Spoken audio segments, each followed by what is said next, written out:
Hello student, आप लोग का फिर से स्वागत है मेरे चैनल वाणिज्य शिक्षण में।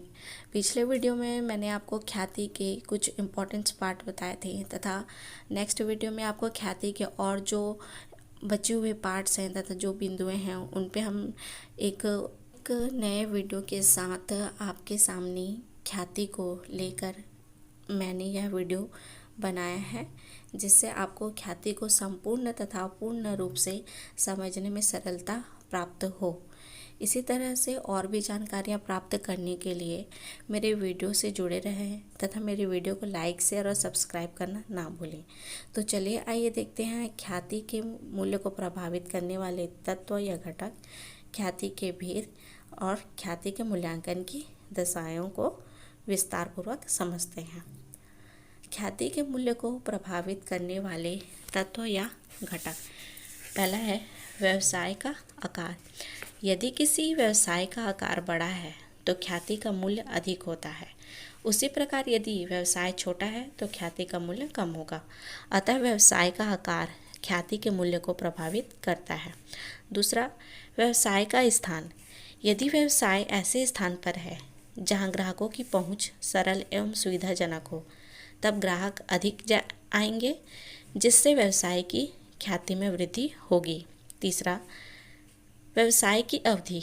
व्यवसाय की अवधि ख्याति के मूल्य को प्रभावित करती है, क्योंकि व्यवसाय जितना पुराना होगा ख्याति का मूल्य भी उतना ही अधिक होगा। चौथा, प्रबंध कौशल। यदि व्यवसाय की प्रबंध व्यवस्था कुशल है तो योग्य एवं अनुभवी व्यक्तियों द्वारा व्यवसाय संचालित किया जाता है, तो वहाँ ख्याति के मूल्य में वृद्धि होगी। पांचवा है आपका वस्तु की गुणवत्ता। यदि व्यवसाय द्वारा निर्मित माल या वस्तुएं अच्छी किस्म एवं उचित दर पर है तो यह ख्याति के मूल्य वृद्धि में सहायक है, क्योंकि उच्च किस्म की वस्तुओं से ग्राहकों को संतुष्टि प्राप्त होती है एवं व्यवसाय की प्रसिद्धि होती है। फिर नेक्स्ट है लाइसेंस या परमिट होना। यदि किसी व्यवसाय के संचालन हेतु लाइसेंस की आवश्यकता है तो ऐसी व्यवसाय में प्रतिस्पर्धा कम होगी, फलस्वरूप ख्याति के मूल्य में वृद्धि होगी। फिर है आपका जोखिम। यदि किसी व्यवसाय में जोखिम एवं हानि की मात्रा अधिक है तो ऐसे व्यवसाय की ख्याति का मूल्य में कम रहेगा। फिर है आपका सरकारी नीतियाँ। सरकारी नीतियाँ भी ख्याति के मूल्य पर अपना प्रभाव डालती है।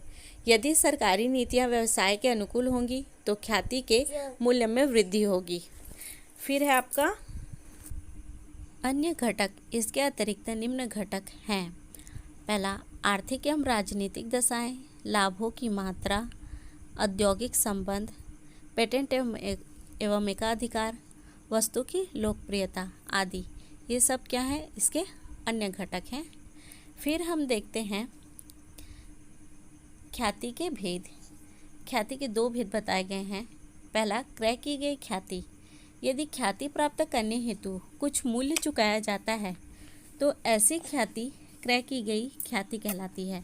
ऐसी ख्याति प्रायः किसी व्यवसाय को क्रय करने पर प्राप्त होती है। इसे चिट्ठे के संपत्ति पक्ष में दिखाते हैं। इसके उदाहरण, राम ने श्याम से एक व्यवसाय 20 लाख रुपए में खरीदा। व्यवसाय की शुद्ध संपत्ति कैसे करेंगे? संपत्ति माइनस दायित्व। उसमें आपका आएगा 18 लाख है, तो अंतर की राशि कितनी आई? 2 लाख। ये क्या कहलाएगा? ख्याति कहलाएगा। फिर दूसरा है स्वयं सृजित ख्याति। यदि ख्याति व्यवसाय के संपर्कों, प्रसिद्धि तथा ग्राहकों को दी गई सेवाओं के फलस्वरूप अर्जित की जाती है तो ऐसी ख्याति स्वयं सृजित ख्याति कहलाती है।